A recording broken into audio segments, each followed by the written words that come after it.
میرے عزیزوں، چند ایک گزارشات میں نے بھی تھوڑے سے وقت میں آپ کی خدمت میں عرض کرنی ہے۔ ہم جو کچھ بھی کرتے ہیں، جو بھی سوچتے ہیں اور جو بھی بولتے ہیں، ہماری ساری باتیں ہماری ذاتی نہیں ہوتی۔ ہماری سوچوں پر ہمارے ماحول کا بہت زیادہ اثر ہوتا ہے۔ جو لوگ بلوچستان میں رہتے ہیں ان کے بچوں کو اپنی مادری زبان سیکھنا نہیں پڑتی، بس ان کے والدین بولتے رہتے ہیں تو انہیں وہ زبان آ جاتی ہے۔ سندھ اور پنجاب سے تعلق رکھنے والے بچے اپنے ماحول کا اثر لیتے ہیں، اسی طرز کا کھانا کھاتے ہیں، اسی طرز کا لباس پہنتے ہیں، اسی طرح کی گفتگو کرتے ہیں۔ انسان کچھ تسلیم کرتے ہیں اور کچھ اس بات کو تسلیم نہیں کرتے۔ بہرحال ہماری سوچوں پر بہت سارا اثر ہوتا ہے دوسروں کا۔ جتنے لوگ دنیا کے اندر حق پر قائم رہتے ہیں نا، وہ بھی بہرحال کسی مضبوط عقیدے کے شخص کے پاس بیٹھتے ہیں تو ان کے عقائد مضبوط ہو جاتے ہیں۔ اور بہرحال جہاں جہاں کمزوریاں آتی ہیں، لوگ کچی پکی باتیں کرتے ہیں، اور کسی جگہ اگر کسی فکری کمزوری کا اظہار کرتے ہیں تو اس کی وجہ بھی یہ ہوتی ہے کہ بعض ایسے لوگوں کے پاس اٹھنا بیٹھنا شروع کر دیتے ہیں جہاں سے وہ کمزوری ان پر آ جاتی۔ انسان بہرحال اپنے ماحول سے سیکھتا ہے۔ داتا صاحب رحمت اللہ تعالی علیہ نے لکھا ہے نا کہ ایک شخص بیت اللہ شریف کا طواف کر رہا تھا اور منا مزدلفہ میں حاضریاں دے رہا تھا اور عرفات کے میدان میں بھی وقوف کیے ہوئے تھا، لیکن وہ ہر جگہ جب دعا کے لیے ہاتھ اٹھاتا تھا تو کہتا تھا یا اللہ میرے دوستوں کو نیک کر دے، یا اللہ میرے دوستوں کو نیک کر دے۔ تو کسی نے اس سے پوچھ ہی لیا کہ خدا کے بندے کچھ اپنے لیے بھی مانگ۔ کہنے لگا تم سمجھے نہیں، اپنے لیے ہی تو مانگ رہا ہوں۔ انہوں نے کہا کیا مطلب؟ کہنے لگے دوست یار دائیں بائیں والے ٹھیک ہو گئے تو میں انشاءاللہ ٹھیک ہی رہوں گا۔ نبی پاک علیہ السلام نے فرمایا انسان اپنے دوست کے دین پر ہوتا ہے۔ تمہیں غور کرنا چاہیے تمہارا تعلق کس کے ساتھ۔ ہمارا ماحول بہت زیادہ اثر کرتا ہے اور ہم فالو بھی کرتے ہیں، نہ مانے تو بات الگ ہے، لیکن ہم بہرحال کسی نہ کسی کے پیچھے چل رہے ہوتے ہیں اور ہم کسی نہ کسی کی پیروی کر رہے ہوتے ہیں۔ اور جب دنیاوی طور پر عام لوگوں کے پیچھے لوگ چلتے ہیں، یہ اچھا موٹیویشنل اسپیکر ہے، یہ اچھا ادیب ہے، یہ اچھا خطیب ہے، یہ اچھا شاعر ہے، یہ اچھا دانشور ہے، لوگ یہ سمجھ کے جب لوگوں کے پیچھے چلتے ہیں تو بعض اوقات انہیں مایوسی بھی ہوتی ہے، اس لیے کہ جو سمجھ کر وہ گئے تھے تھوڑے عرصے کے بعد معلوم ہوا کہ سبزہ اتنا زیادہ نہیں ہے، بہت ساری جگہوں پہ خزاں بھی موجود ہے۔ پھر لوگوں کی طبیعتوں میں کمزوری بھی آتی ہے، مایوسی بھی آتی ہے، لیکن بہرحال انسان کی طبیعت ہے وہ کسی نہ کسی کی پیروی کرتا ہے۔ یہ جو ہم سوچتے ہیں نا، میں نے دیکھا ہے بہت سارے لوگ بہت ساری سوچیں رکھتے ہیں، کچھ کمزور باتیں کرتے ہیں، کچھ بڑی امید والی باتیں کرتے ہیں، کچھ کا خیال ہے کہ ماحول میں بڑا خطرہ ہے، حالات ٹھیک ہو ہی نہیں سکتے، کچھ خوشخبریاں سناتے ہیں، کہتے ہیں مطمئن رہو اللہ بڑا قریب ہے، آسانی فرمائے گا۔ تو جس طرح کے ماحول میں ہم ہوتے ہیں اسی طرح کی سوچوں کا غلبہ ہوتا ہے۔ ہمارا رب انسان کی اس کمزوری کو سب سے بہتر جاننے والا ہے، تو مالک کریم کو علم ہے اس بات کا، سب سے بہتر جانتا ہے کہ یہ کسی نہ کسی کی پیروی کریں گے تو ہمارے مالک نے نا ہمارے لیے آسانی کر دی۔ فرمایا لَقَدْ كَانَ لَكُمْ فِي رَسُولِ اللَّهِ أُسْوَةٌ حَسَنَةٌ۔ ادھر ادھر نہ جانا، تمہارے لیے تمہارے نبی پاک کی زندگی اللہ کے رسول کی زندگی میں بہترین نمونہ ہے۔ تم رسول خدا کی زندگی کی طرف دیکھنا، اپنی سوچوں کے تعین کے لیے، عقائد کی مضبوطی کے لیے، توانائی سے جینے کے لیے، طاقتور وقت گزارنے کے لیے، بھرپور اور معمور زندگی گزارنے کے لیے، زندگی میں کوئی کارنامہ سر انجام دینے کے لیے، سر اٹھا کر جینے کے لیے، انشراح صدر کے لیے، قلبی اطمینان کے لیے، تقوی کے لیے، جس مقصد کے لیے بھی تم محبوب کی زندگی کی طرف دیکھو گے، اللہ تمہیں اپنے فضل سے محبوب کے دروازے سے خیرات عطا فرمائے گا۔ ہمارے ہاں لوگوں نے نہ سنت کا مسئلہ یہ سمجھ لیا ہے، عام عوام کی بات کر رہا ہوں، علماء تو ظاہرہ چیزوں سے آگاہ ہوتے ہیں، ہمارے ہاں جب سنت کی پیروی کی بات کی جاتی ہے تو بعض لوگ سمجھتے ہیں 4 5 6 چیزیں سنت ہے، 4 5 6 چیزوں میں لوگ اسوہ حسنہ کو بند کرنا چاہتے ہیں۔ مثلا بعض لوگوں کا خیال ہوتا ہے کہ داڑھی رکھ لی، پگڑی باندھ لی، لباس کو سفید پہن لیا اور مسواک وقت پہ کرتا ہے اور میٹھا کھانے کو بھی یہ اچھا جانتا ہے، تو شاید یہی 5 6 7 سنتیں ہیں اور اسی کے اندر شاید ساری چیزیں بند ہیں۔ داڑھی بہت عظیم سنت ہے۔ آپ کو پتہ ہے اللہ تعالیٰ نے عورت کو داڑھی نہیں دی، مرد کو دی ہے، اس کا مطلب ہے رب مرد کے چہرے پر داڑھی دیکھنا پسند فرماتا ہے۔ امامہ بڑی عظیم سنت ہے، یہ تاج ہے عرب کے سر کا، یہ بڑی سعادت ہے۔ مسواک سے نبی پاک علیہ السلام نے بڑی محبت فرمائی، فرمایا امت پر گرانا محسوس کرتا تو ہر وضو کے ساتھ ضروری قرار دیتا۔ لیکن میرے عزیز ایک بات کو اپنے ذہن میں رکھیں کہ جب ہم کہتے ہیں نا ہم نے حضور کے اسوہ حسنہ پہ عمل کرنا ہے، تو پھر آپ اس کو 2 4 5 چند چیزوں کے اندر محدود نہیں کر سکتے، اس کے اندر بہت بڑی وسعت ہے۔ مثلا میں دیکھتا ہوں کہ کسی سے کہا جائے نا کہ فلاں آدمی کے اخلاقیات کیسے ہیں، تو عوام کا یہ خیال ہوتا ہے کہ فقط میٹھا بولنا اخلاق ہے، حالانکہ میٹھا تو لوگ اپنے مطلب کے لیے بھی بولتے ہیں، اور بعض لوگ میٹھا بولتے نہیں، ان کی ٹریننگ ہوتی ہے کہ تم نے بولنا ہی میٹھا ہے۔ بہت بڑی برانڈ پہ آپ چڑھ جائیں، سیڑھیاں، بڑی مہنگی دکان ہے اور وہاں جو سیل مین ہے اس کی بڑی زبردست سیلری ہے، بہت سارے پیسے کماتا ہے، لاکھوں میں اس کی تنخواہ ہے۔ آپ نے چند ہزار روپے کی کوئی چیز لینی ہے، آپ اگر اس کی دکان پہ چلے جائیں اور آپ جا کے کئی نخرے بھی دکھائیں کہ یہ والی نہیں دوسری دکھا، اور نہیں یار یہ بھی ٹھیک نہیں دوسری دکھا، تو ذرا بھی شکن نہیں لاتا اپنے ماتھے پر۔ جو آپ کہیں گے وہ آپ کو دکھائے گا، جیسے جیسے آپ بات کریں گے آپ کو ڈیل کرے گا، جیسے جیسے آپ کا غصہ بڑھے گا ویسے ویسے اس کی چہرے پر مسکراہٹ بڑھے گی۔ لیکن جب آپ بغیر کچھ لیے دکان سے اتر آتے ہیں نا تو پھر وہ کہتا ہے 2000 کی چیز لینی ہوتی ہے اور نخرہ دیکھو اس کا کتنا ہے۔ تو کیا خیال ہے آپ کا، یہ بندہ یہ اس کا اخلاق ہے یا اس کی ٹریننگ ہے؟ یہ ٹریننگ ہے۔ اس کو کہا گیا ہے کہ میاں گاہک 10 روپے کا ہے یا 10 لاکھ کا ہے، تم نے تلخ بات، اپنے مطلب کے لیے بھی لوگ میٹھا بولتے ہیں۔ خدا را سنت کا، شریعت کا، اسوہ حسنہ کا وسیع مفہوم ہے، اس کو 5 4 10 چیزوں میں قید نہ کریں۔ میٹھا بولنا بھی اخلاق کا حصہ ہے، لیکن فقط میٹھا بولنا ہی خلق نہیں، بلکہ ہمیشہ سچ بولنا اخلاق ہے، صحیح بات کرنا، صحیح گواہی دینا۔ اور میرے عزیزو، حضور کی جس ادا سے سب سے پہلے دنیا کو آشنائی ہوئی تھی نا، سب سے پہلے جس ادا سے لوگوں نے نبی پاک علیہ السلام کو جاننا شروع کیا تھا، جس ادا سے سب سے پہلے لوگ حضور سے متعارف ہوئے تھے، وہ تو نبی پاک کا صادق اور امین ہونا ہے، کہ سچ بولتے ہیں، دیانتدار ہے۔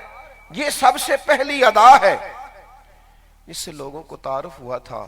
میں کیسے آپ کو یہ بات سمجھاؤں کہ ہمارے ہاں تو ملک کے سب سے بڑے عہدے پر بیٹھنے والے شخص سے بھی کہا جائے کہ جناب آپ نے یہ کہا تھا پھر پورا کیوں نہیں کیا، تو کہتے تو سیاسی بیان تھا۔ ڈھٹائی سے جھوٹ بولتے ہیں لوگ، دلیری سے جھوٹ بولتے ہیں۔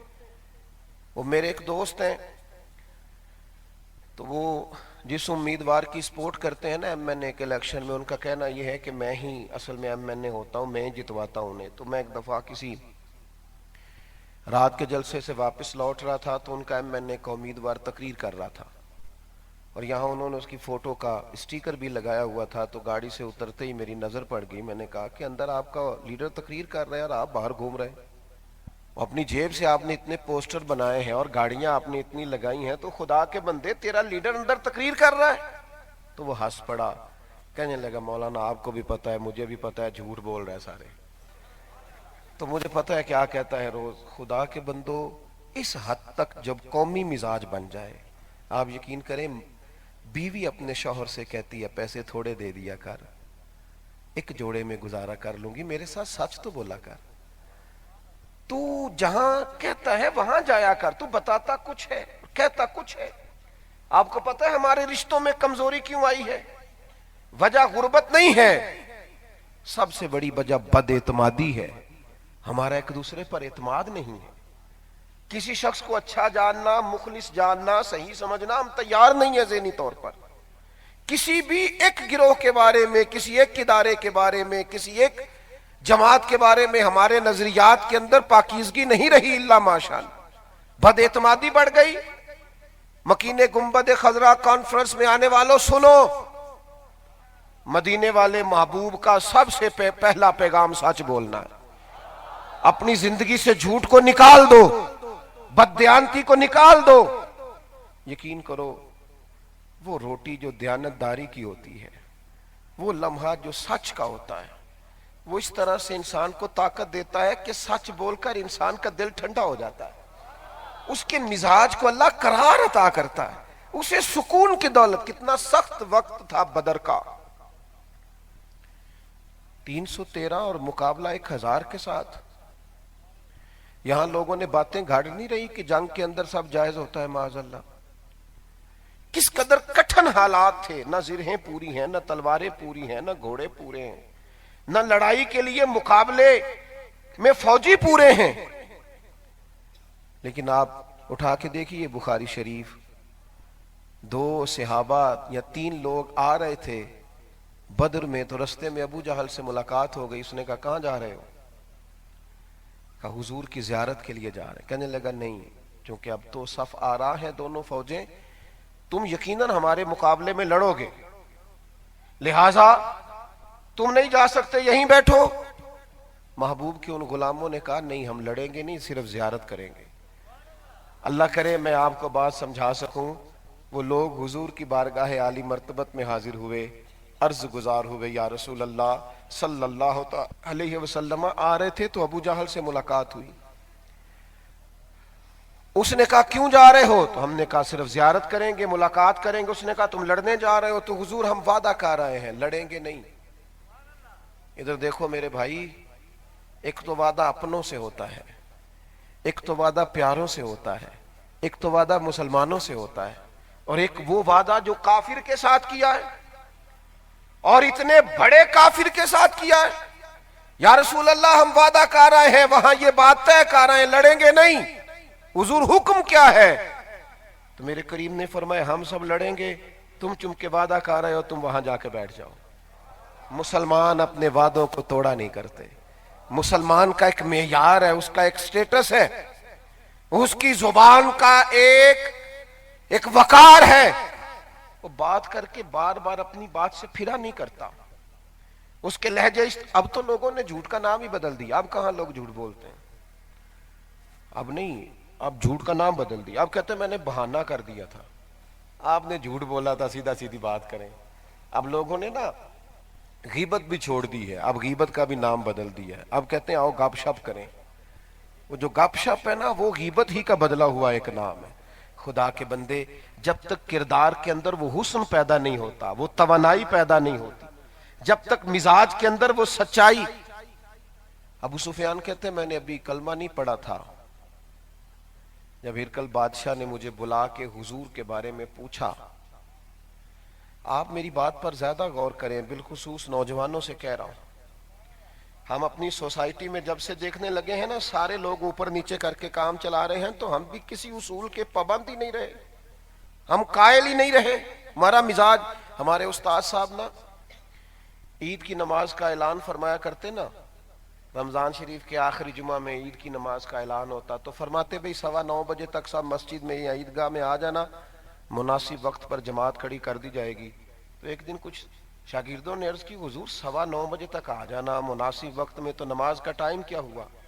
فرمانے لگے میں قوم کا اعتماد بحال رکھنا چاہتا ہوں، اگر میں کہوں گا نا 9:15 جماعت کھڑی ہوگی تو پھر مجھے 9:15 پہ اللہ اکبر کہنا پڑے گا، لہٰذا میں گنجائش رکھتا ہوں تاکہ کسی قسم کی کوئی کمزوری کسی کے سامنے، یہ ہمارے بزرگوں کی احتیاط ہے۔ لیکن یہاں کوئی مطلب ہی نہیں ہے، کوئی اعتماد ہی نہیں۔ آپ یقین کریں، مجھے ایک صاحب تھوڑے دن پہلے میرے پاس آئے تو وہ کہنے لگے مولویوں کے بارے میں لوگوں کے بعض کے خیالات ٹھیک نہیں ہیں، تو میں جلدی پریشان نہیں ہوتا، کسی کے روب کا کم شکار ہوتا ہوں۔ ہاں اپنی طبیعت اپنی ہے، اس حساب سے ذرا محظوظ ہوتے ہیں چیزوں سے. وہ کہنے لگے کچھ لوگ علماء اور مشائخ سے دور ہیں, تو میں مسکرا دیا, کہنے لگے آپ, میرا خیال تھا کہ کچھ دلائل دیں گے. میں نے کہا کیا ضرورت ہے دلائل دیں, مجھے بتاؤ قوم ساری پولیس سے متفق ہے, وکیلوں پر اعتماد کرتی ہے, ہمارے عدالتی نظام کے بارے میں لوگ بڑا اچھے لفظ استعمال کرتے ہیں. تو میں نے کہا دو چار لوگوں نے علماء کے بارے میں بات کر دی تو کیا ہوا, ورنہ آپ جمعے والے دن آ کے دیکھیے گا, اللہ کا فضل ہے, لوگ علماء کے پیچھے کھڑے ہوتے ہیں. خدا کی رحمت ہے, ہمارے مدارس آباد ہیں, اللہ کا شکر ہے. اتنی جلدی گھبرا جانا اور دفاعی محاذ پہ آ جانا اس کا مطلب ہی کوئی نہیں. اللہ کا فضل و کرم احسان ہے, کسی جگہ کسی کمزوری کا اظہار نہیں. اور نہ ہم کوئی وہ حضرت سلطان الواعظین مولانا ابو نور محمد بشیر صاحب کوٹلوی رحمت اللہ تعالی علیہ فرمایا کرتے تھے اپنے شاگردوں سے اور عقیدت مندوں سے, تمہیں کو بندہ مولوی کہے تو پریشان نہ ہوا کرو, کہا کرو شکر ہے اللہ کا ہم مولوی ہیں, خدا کی رحمت ہے, پڑھنے لکھنے سے اپنا تعلق ہے. کسی بات کی کمزوری اپنے آپ کو بنا لینا یہ درست نہیں ہوتا. اپنی زندگی پورے اعتماد گزاریں. ایک شخص ایسا ہے جسے گردن جھکانی چاہیے اور کمزور پڑنا چاہیے, وہ جو بلا وجہ اپنی ذات پر سوال کا دروازہ کھولتا ہے. باقی جو آدمی محنت کر کے ہاتھوں پہ چھالے ڈال کے روزی کماتا ہے وہ تو اللہ کا دوست ہے. کمزوری کس بات کی, کمزور نہ پڑے کبھی بھی, اپنی زندگی سچائی اور صداقت کے ساتھ گزاریں. یہ رسول پاک کا اسوہ نور ہے. ابو سفیان کہتے ہیں بادشاہ نے مجھ سے سوالات کیے اور ابھی میں مسلمان نہیں تھا, میری پوزیشن یہ تھی کہ میں تو حضور کے مقابلے میں فوجیں لے کے آیا کرتا تھا, لیکن جب اس نے سوالات اٹھائے اور میں نے جوابات دیے, ڈھیر ساری باتیں ہوئیں. آخر میں بادشاہ نے مجھ سے سوال کیا, بتائیے وہ محبوب جنہوں نے دعوی نبوت کیا ہے کبھی انہوں نے جھوٹ بھی بولا ہے؟ اتنی سخت مخالفت ہو کہ لوگ جنگوں میں سامنے آئیں تو پھر وہ ہر قسم کی بات کر دیتے ہیں. لوگ اپنے مخالف کی خوبیوں کو خوبیاں کہاں تسلیم کرتے ہیں. تو ابو سفیان کہتے ہیں میں تھوڑی دیر کے لیے خاموش ہو گیا, سوچنے لگا. ایک تو میں نے کہا کہ اگر میں نے یہ کہہ دیا کہ انہوں نے بولا ہے تو یہ تو عرب کی وفاداری کے خلاف ہے کہ میں جھوٹ بولوں. اور کہتے ہیں پھر میرے دل میں خیال آیا کہ میں ان کے بارے میں کوئی اور بات کہوں تو شاید کوئی سوچے, لیکن رسول پاک نے جھوٹ بولا ہے, یہ تو کوئی مانے گا ہی نہیں, سوال ہی نہیں پیدا ہوتا. کہتے دوبارہ بادشاہ نے مجھ سے کہا آپ بولتے کیوں نہیں, بتائیے کیا کبھی انہوں نے جھوٹ بھی بولا؟ کبھی. سنو میری ملت کے جوانوں, مذاق میں جھوٹ بولتے ہو, جان بوجھ کے دوسرے پر روب جمانے کے لیے غلط بات کرتے ہو, جس کا تصور تک نہیں وہ بھی کہہ جاتے ہو. ابو سفیان کہتے ہیں میرے ہاتھ میں چھڑی تھی, میں نے اسے تھام کے اپنے قریب کیا اور میں نے کہا بادشاہ میری مخالفت اپنی جگہ پر, وہ رشتے میں میرے بھتیجے ہیں, میں نے انہیں ماں کی گود میں بھی دیکھا ہے اور دادا کے کندھوں پر بھی دیکھا ہے اور جناب ختیجہ کا دولہا بنے بھی دیکھا ہے, اور میں نے ان کی گود میں شہزادیوں کو کھیلتے بھی دیکھا ہے, اور میری آنکھوں کے سامنے ان کے مقدس بال سفید ہوئے, پر قسم ہے مجھے اس محبوب کی زبان سے جو بھی نکلتا ہے حق اور سچ ہی نکلتا ہے. اسیر دشمن کی چاہ میں بھی, مخالفوں کی نگاہ میں بھی, امی ہے صادق ہے معتبر ہے, میرا پیغمبر عظیم تر ہے. اپنی زندگی کے اندر سچائی کو لاگو کرنا. آپ یقین کریں کچھ لوگ اپنے ساتھ بھی سچ نہیں بولتے, جھوٹ بولتے ہیں, بے چین رہتے ہیں, بے قرار رہتے ہیں, اطمینان نہیں پاتے, بے سکون زندگی گزارتے ہیں. اپنے مزاجوں میں سچائی, یہ حضور کا اسوہ ہے. دوسری بات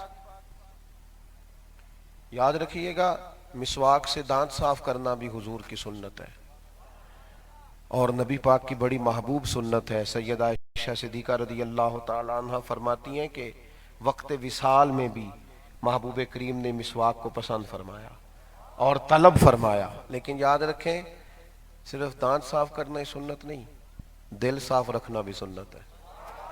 یہ بھی رسول پاک کا طریقہ ہے.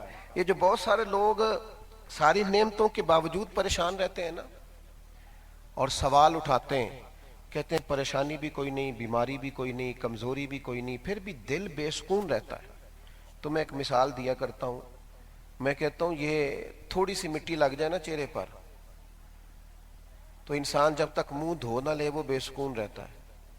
یہ قمیض کا ایک بٹن ٹوٹ جائے نا میرے بھائی تو پوری محفل میں کسی کو پتہ نہ ہو ویسٹ کوٹ کا یا کرتے کا بٹن ٹوٹا ہوا، کسی کو بھی نہ پتا ہو، تو جس کا ٹوٹا ہوتا ہے وہ بڑا پریشان ہوتا ہے کہ یار آج میں اچانک کرتا پہن کے آ گیا ہوں، ذرا سی مٹی، ذرا سا کو مسئلہ بن جائے ظاہری وجود پر تو انسان بے سکون رہتا ہے۔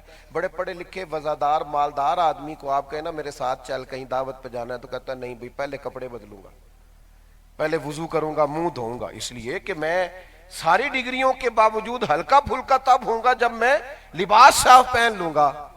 میرے عزیز، اگر ظاہر پر ایک آدھ دھبا ہو تو بندہ بے سکون رہتا ہے، تو اگر دل پر دھبے ہوں تو حسد کا، عداوت کا، بغض کا، کینے کا، تکبر کا، یہ دھبے ہوتے ہیں باطن پر۔ نہیں لوگ قبول کرتے، نہیں مانتے، ہوتے ہیں نہیں مانتے، نتیجہ کیا نکلتا ہے؟ نتیجہ یہ نکلتا ہے ساری چیزوں کے باوجود پریشان ہے، بے سکون ہے، الجھی باتیں، الجھے خیالات، کہیں بیٹھ کر بھی غیر حاضر ہوتے ہیں، جسم کہیں ہوتا ہے، روح کہیں ہوتی ہے، سوچیں کہیں ہوتی۔ جب تک باطن کو وہ صفائی نصیب نہیں ہوتی، وہ قرار نصیب نہیں ہوتا۔ ترمذی میں حدیث ہے، ذرا میری بات پر غور کرنا۔ نبی پاک علیہ السلام نے حضرت انس بن مالک رضی اللہ تعالیٰ عنہ سے فرمایا، کہا اے انس، اے میرے بیٹے، تم سے ہو سکے تو صبح اس حال میں کرنا کہ تمہارے دل میں کسی کا بغض نہ ہو۔ ذرا نا صبح صفائی قلب کے ساتھ کرنا، اس میں کوئی چیز نہ ہو، کوئی شے نہ ہو۔ چلیں شعر پنجابی کا ہے، اب چونکہ آگے آ گیا ہے چھوڑا نہیں جا سکتا، اور شعر بھی حضرت بابا بلے شاہ صاحب کا ہے۔ وہ کہا کرتے تھے کہ تھوڑا سا نا طبیعت میری نا پریشان ہو گئی ہے، ہر وقت ہاتھ چمانا، ہر وقت نعرے لگوانا، ہر وقت شاہ جی کہلوانا، کچھ پریشان ہو گیا ہوں۔ کہنے لگے اٹھ بلیا، چل اوتھے وسیے جتھے وس دے نہیں سارے انے، نہ کوئی ساڈی ذات پچھانے نہ کوئی سانو منے۔ کہنے لگے اب دل کرتا ہے وہاں چلے جاؤں جہاں مجھے کوئی جاننے والا نہ ہو، کوئی نہ ہو، کوئی جاننے ماننے والا نہ ہو، میں کسی کونے میں بیٹھ کے اپنے رب کریم کو یاد کروں۔ تنہائی کو دل کر آیا، اس لیے کہ لوگوں کے بیچ رہتے ہیں تو کچھ اور کا اور چیزیں ہو گئی ہیں۔ یہ تھوڑا سا جو بندہ سیاسی سماجی ہو جاتا ہے نا، تھوڑا سا اس بیچارے کو سٹیج پہ نہ بلائیں تو پیچھے بیٹھنا اس کا مشکل ہو جاتا ہے۔ وہ گردن اونچی کر کر کے اسٹیج سیکرٹری کو دکھاتا ہے کہ میں آ بھی گیا ہوں اور تو نے میرا نام ہی نہیں لیا۔ یہ وہ اندر کی بے چینی ہے جو کمزور کرتی ہے لوگوں کو۔ ایک ایک کارڈ کے اوپر 15 قسم کے لوگوں نے عہدے لکھوائے ہوئے ہیں۔ مجھ سے میں بہت ساری جگہوں پہ حاضر ہوتا ہوں تو لوگ کہتے ہیں کارڈ، تو میں نے کہا یار میں نے تو کبھی چھپوایا ہی نہیں، آج تک بنوایا ہی نہیں، کوئی ضرورت ہی نہیں۔ چلے ضرورت کے لیے جن لوگوں نے بنوایا انکار نہیں کرتا، لیکن یہ کیا بات ہوئی اپنے منہ سے بتانا کہ میں فلاں ہوتا ہوں، میں فلاں ہوتا ہوں۔ خوشبو بتایا نہیں کرتی، خوشبو تو آیا کرتی ہے۔ اگر آپ کے پاس کچھ ہے تو وہ نظر آ جائے گا، ورنہ منہ سے کہنے سے کیا انقلاب آئے۔ میرے عزیز، اپنے دل کو اس بوجھ سے نکالنا، مزاج میں عاجزی، تکلف سے مبرہ زندگی، جہاں جگہ مل جائے بیٹھ لینا۔ جو لوگ پروٹوکول مانگتے ہیں، مفت کا اپنے آپ کو باعزت بنا لیتے ہیں اور بعض لوگوں پر بوجھ بنتے ہیں، وہ تکلیف برپا کرتے ہیں، وہ لوگوں کے لیے پریشانی کا باعث ہوتے ہیں۔ آپ جہاں بیٹھے ہوں کسی کے لیے تکلیف کا باعث نہ ہو، آپ جہاں ہوں ٹھیک ہو، کوئی کسی۔ حضرت انس بن مالک کی بیان کرتے ہیں، کہتے ہیں ایک شخص آیا تھا حضور کی بارگاہ میں، تو اس نے نا صحابہ کو مؤدب دیکھا تو وہ کانپنے لگا، تو حضور نے فرمایا کیوں کانپتے ہو؟ تو غریب آدمی تھا، بندہ غریب مفت میں پریشان رہتا ہے، غریب آدمی تھا۔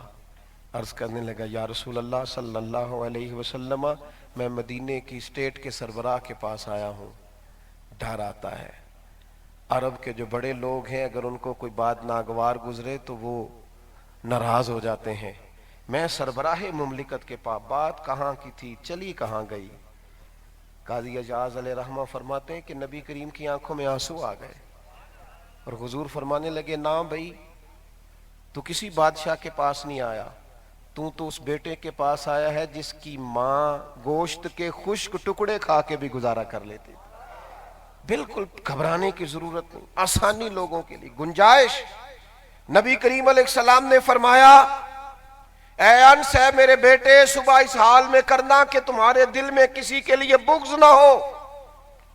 اور حضور فرمانے لگے یہ میری سنت ہے، یہ میرا طریقہ ہے، اپنے دل کو صاف رکھنا لوگوں کے لیے، نکال دو یہ ساری چیزیں. حضرت سلطان باہو نے فرمایا تھا دل دریا سمندروں ڈونگے، کون دلاں دیاں جانے، 14 طبق میرے دلے دے اندر، میں تمبو وانگوں تانے. اپنے دل کو بڑا کرو، اس میں کشادگی پیدا کرو. اس دل سے یار اگر کسی نے کچھ کہہ بھی لیا ہے تو کیا ہو گیا، کیا ہے ہم. میں علماء کی مشائخ کی بات نہیں کرتا، 2 آدمی اگر مجھ پر تنقید کر بھی جائیں تو کیا حرج ہے، کیا ہوں میں بھلا. اگر کسی نے، میں ایک دن طلباء سے بات کر رہا تھا ادارے میں، تو میں نے ان سے کہا یار 100 آدمی تمہارے پاس جمعہ پڑھنے آتا ہے، مثال دے رہا ہوں، 3 تمہارے مخالف ہوتے ہیں، 97 تو پیار کرنے والے ہیں نا. لیکن میں تمہارا کیا کروں، تم سارا جمعہ ان 3 بندوں پہ پڑھا دیتے ہو. اوہ ان کو نکال دو، 97 کی بات کرو جو تم سے محبت کرتے ہیں، جو تم سے پیار کرتے ہیں، جو تمہارے لیے دل کے اندر بڑی دعائیں رکھتے ہیں. اپنے دل کو کشادہ کر لیں، نکال دیں یہ ساری چیزیں. ایک چیز ہے جس کی بنیاد پر کسی سے اختلاف رکھا جا سکتا ہے، وہ ہے عقیدہ. اگر کسی کے عقیدے میں مسئلہ ہے، کوئی بد عقیدہ ہے تو اس سے بچیں اور ہر صورت بچیں اور دور بھاگیں. لیکن اپنوں کے لیے تو دل میں بڑی گنجائش رکھیں، اپنوں کے لیے تو رحماء بینہم کی عملی صورت پیدا کریں. اپنے دل کے اندر سے یہ ساری چیزیں نکالیں. باتیں زیادہ نہیں کرنی کیونکہ یہاں علماء کا اجتماع ہے. حضور کے اسوہ حسنہ میں ایک تیسری بات بڑی سمجھنے والی ہے اور بڑی غور کرنے والی ہے. نبی پاک علیہ السلام کے مقدس اسوہ سے ہمیں ایک چیز بڑی ملتی ہے، بڑی زیادہ. وہ بھلا کیا ہے؟ وہ ہے دوسروں کے جذبات کا احساس کرنا، دوسروں کا خیال رکھنا. بڑی سخت تکلیف میں ہے پاکستانی عوام. اقتدار پر براجمان جو لوگ ہیں انہیں احساس نہیں ہے غریب کی غربت کا. وہ چونکہ سڑک پہ کھڑے نہیں نہ ہوتے گاڑی کے انتظار کے لیے تو انہیں پتہ نہیں. ان کو بھی اس بات کا احساس نہیں ہے کہ صبح اگر گھی ختم ہو جائے نا اور بچوں نے پراٹھے کھانے ہوں تو ماں باپ کے لیے تکلیف کتنی زیادہ بڑھ جاتی.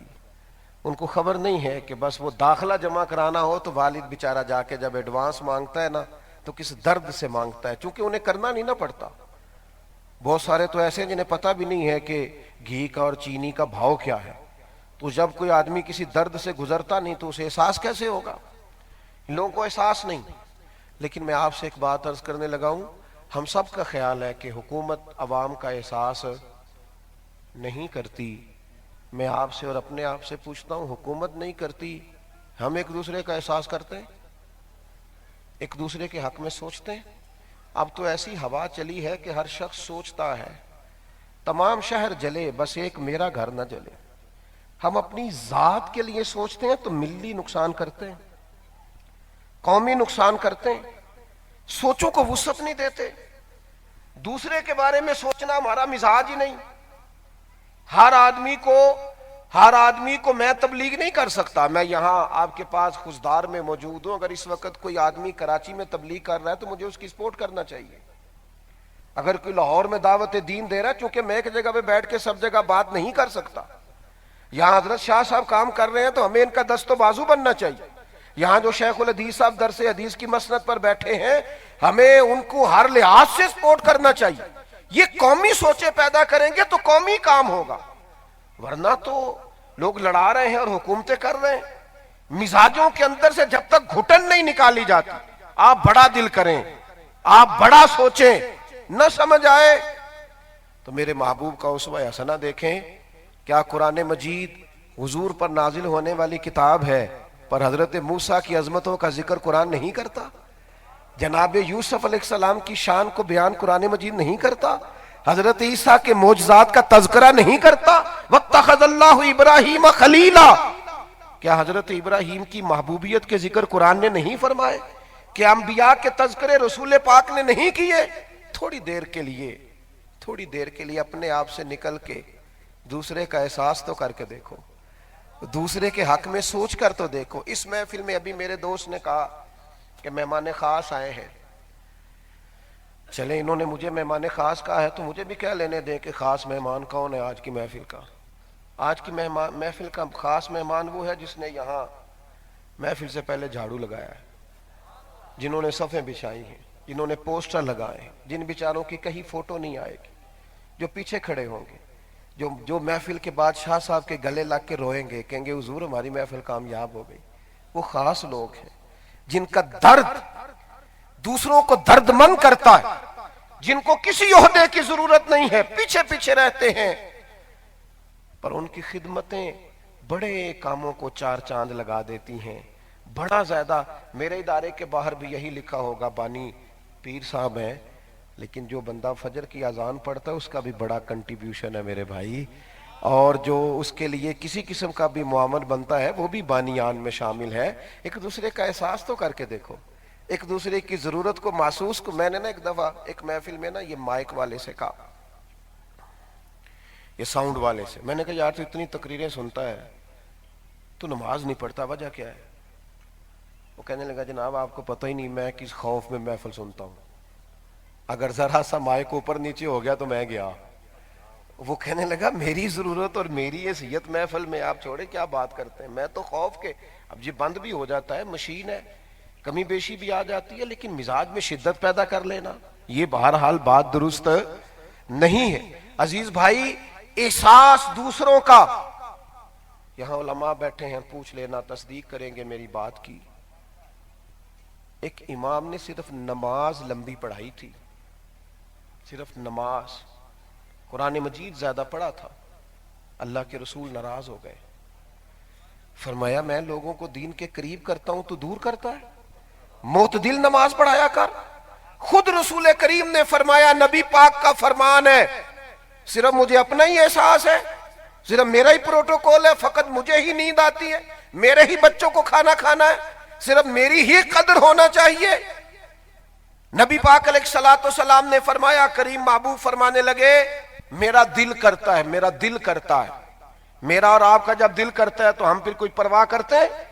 حضور فرمانے لگے میرا دل کرتا ہے میں لمبی نماز پڑھاؤں، لیکن فرمایا میں نماز پڑھا رہا ہوتا ہوں، پیچھے سے کسی بچے کے رونے کی آواز آتی ہے، میں نماز مختصر کر دیتا ہوں۔ یا رسول اللہ، رب کی نماز میں بھی بندوں کا خیال، عزیز علیہ ما عنتم حریص علیکم بالمؤمنین رؤوف الرحیم، یہ بھی حضور کا اسوہ حسنہ ہے۔ فرمایا میں نماز مختصر کر دیتا ہوں تاکہ کسی کو تکلیف نہ ہو، بیٹے کی ماں کو تکلیف، تو بھی تھوڑا احساس پیدا کرنا، تھوڑا خیال کر، تھوڑا دوسروں کے بارے میں۔ ایک جگہ سے کچھ لوگ آ گئے، کہنے لگے کوئی امام صاحب دے دیں، مسجد میں نماز پڑھا دیا کریں، تو میں نے ایک طالب علم سے کہا آپ چلے جائیں وہاں امامت کر دیں۔ مجھے کہنے لگے ان کی خدمت کیا کرنی ہے؟ میں نے کہا یہ کوئی پوچھنے والی بات ہے، جتنا آپ کے گھر کا خرچہ ہے اس کا حساب لگا لیں اور ان کے گھر کا بھی خرچہ لگا دیں۔ وہ پریشان ہو گئے، جس طرح آپ سارے نہیں ہو گئے کہ اتنی تنخواہ لگا دیں امام صاحب کی جتنا ہمارے گھر کا خرچہ ہے، یہ کیسے ممکن ہے؟ آپ کا تو مجھے نہیں پتا، میں ایک دو جگہ پہ نشستوں پہ گیا تو وہ نا 27ویں شب کو، رمضان شریف کی 27ویں رات کو، امام مسجد کو اور صلاۃ التراویح کے امام کو سوٹ دے رہے تھے، کپڑے دے رہے تھے۔ تو میں نے ان سے پوچھا، مجھے لگتا ہے یہ کپڑے آپ اس لیے دے رہے ہیں کہ اب اس کو سی کے کوئی نہ دے، یہ حکم رمضان کو دینا چاہیے تاکہ کوئی درزی بنا تو دیتا قیمتی جوڑا۔ کیا معنی ہے ان چیزوں؟ ہم کیوں نہیں سامنے والے کی جگہ پر بیٹھ کے سوچتے کہ یار وہ اس کے بچے بھی، یہ دیکھیں نا، ایک مکان کے سامنے ہوم ڈیلیوری والا کھڑا ہے اور 10,000 کا پیزا شوارما برگر لیے کھڑا ہے، اور اس کے ساتھ والے کوارٹر میں اسی شخص کا ملازم رہتا ہے جس کے بچے 10,000 کا راز کو فاسٹ فوڈ کھاتے ہیں۔ 7 کوارٹر سے اٹھ کے اس غریب نے مالک سے کہا ہے کہ مجھے 10,000 ایڈوانس مل جائے تو میرا بل جمع ہو جائے گا۔ تو یہ جس کے بچے ایک رات میں 10-15,000 کھا جاتے ہیں، وہ اس کو مشورہ دے رہا ہے اپنے خرچے کم کر، تیرے خرچے بڑے زیادہ ہیں، او خدا کے بندے تو بھی تھوڑے کم کر لے، تو بھی تھوڑا احساس پیدا کر لے۔ کیا تیرے لیے اتوار اور ہے؟ میں بات سمیٹنے لگا ہوں، میری بات پر توجہ کرنا۔ اللہ کے محبوب احساس کرتے، طبیعت میں احساس رکھتے، دوسروں کے لیے جذبات رکھتے۔ آپ کبھی احادیث مبارکہ کا مطالعہ کریں تو آپ کو درجنوں روایات ملیں گی۔ حضور فرماتے ہیں دل کرتا ہے تہجد کی نماز ضروری قرار دوں پر تمہیں تکلیف ہوگی، دل کرتا ہے ہر وضو کے ساتھ مسواک ضروری قرار دوں پر تمہیں تکلیف ہوگی. جگہ جگہ آپ کو ایسی چیزیں ملیں گی. اور سیدہ عائشہ صدیقہ رضی اللہ تعالیٰ عنہ فرماتی ہیں دو چیزوں میں اگر حضور کو اختیار دیا جاتا امت کے لیے تو آسان چیز کو اختیار فرماتے. آسان چیز, لوگوں پر آسانی کرتے. ہم کیوں نہیں ایک دوسرے کے لیے آسانیاں پیدا کرتے؟ ہم نے کیوں مفت کے پروٹوکول رکھے ہوئے ہیں؟ سڑک پر وزیر چڑھ جائے پھر بھی غریبوں کو رستہ نہیں ملتا, اور اللہ خیر کرے کو پیر چڑھ جائے پھر بھی رستہ نہیں ملتا. فقیروں کو استقبال سے کیا لگے؟ ان کو کیا لگے کہ 10 گاڑیاں آگے ہوں تو 10 پیچھے ہوں تو پھر وہ چلیں گے؟ وہ تو فقیری کا درس دینے والے لوگ. ان کی گاڑی دیکھ کے, ان کا آنا جانا دیکھ کے غریب آدمی کیوں پریشان؟ اس کے دل میں کیوں احساس پیدا ہو؟ اگر یہ طبقہ بھی غریبوں کے بارے میں نہیں سوچے گا, کون سوچے گا؟ ان کی اشک شوئی کون کرے؟ جس کے پاس جو آیا ہے وہ بن کے بیٹھ گیا الا ماشاءاللہ. دوسروں کے بارے میں سوچیں. میری بات مکمل ہو گئی. سیدہ طیبہ طاہرہ حضرت عائشہ صدیقہ رضی اللہ تعالیٰ عنہ فرماتی ہیں ایک دن میرے کریم مجھ سے فرمانے لگے, حضور فرمانے لگے, عائشہ جب مجھ سے راضی ہوتی ہو پھر بھی مجھے پتہ چل جاتا ہے, اور جب تمہارے دل میں کوئی بات ہوتی ہے تو تب بھی مجھے پتہ چل جاتا ہے. تو سیدہ کہتی میں ہمہ تنگوش ہو گئی. میں نے کہا حضور مجھے میری ماں روئے, میں اور آپ سے ناراض. تو حضور فرمانے لگے بتاؤں پھر؟ میں نے کہا بتائیے. کہا عائشہ کبھی کبھی قسم اٹھاتی ہو؟ حضور اٹھاتی ہوں. فرمایا جب خوش ہوتی ہو تو کہتی ہو رب محمد کی قسم صلی اللہ علیہ وسلم, اور جب تمہارے دل میں کوئی بات ہوتی ہے پھر کہتی ہو حضرت ابراہیم خلیل کے رب کی قسم. پھر حضرت ابراہیم کی نسبت سے حضرت عائشہ صدیقہ کہتی ہیں لوگوں میں تمہیں بتا نہیں سکتی میرے دل کی کیفیت کیا تھی. حضور آپ لفظوں سے اندازہ کر لیتے ہیں کوئی کیا سوچ رہا ہے. یہاں تو نا بیچاری خاتون صبح سے منتظر ہے میرا خامند آئے گا 2 باتیں کروں گی, یہ اس کا لباس ہے. لیکن یہ آ کے کہتا ہے چپ کر جا میں تھکا ہوا آیا ہوں, پیچھے ہٹ تیری کی حیثیت ہے. معاذ اللہ. اماں انتظار کر رہی ہے 2 دکھڑے بیان کر رہے ہیں. بچوں کا دل کرتا ہے ابا سے لپٹنے کو, لیکن ابا کے پاس تو وقت ہی نہیں ہے, وہ تو ٹائم ہی نہیں دیتے. وہ تو جانے کون سی مصروفیت اوڑے ہوئے ہیں. سیدہ کہنے لگی, فرماتی ہیں حضور فرمانے لگے جب تم قسم اٹھاتی ہو تو جناب ابراہیم کے نام سے. حضرت عائشہ صدیقہ کہتی ہیں میں کیا میری کیفیت تھی؟ فرماتی ہیں میں نے پھر قسم اٹھائی. میں نے کہا یا رسول اللہ مجھے رب محمد کی قسم ہو, میری زبان سے نام ہی جاتا ہے میرے دل میں آپ ہر وقت موجود رہتے ہیں, میرے دل میں آپ ہر وقت رہتے ہیں.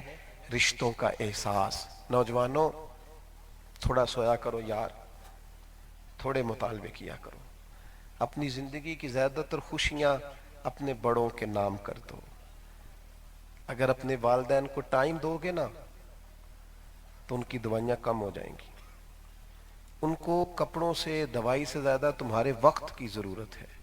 تمہاری اماں کا دل کرتا ہے یہ مجھ سے مطالبات کرے, خواہشات کرے, میرے ہاتھ کے پکے ہوئے کھانے کی فرمائش کرے.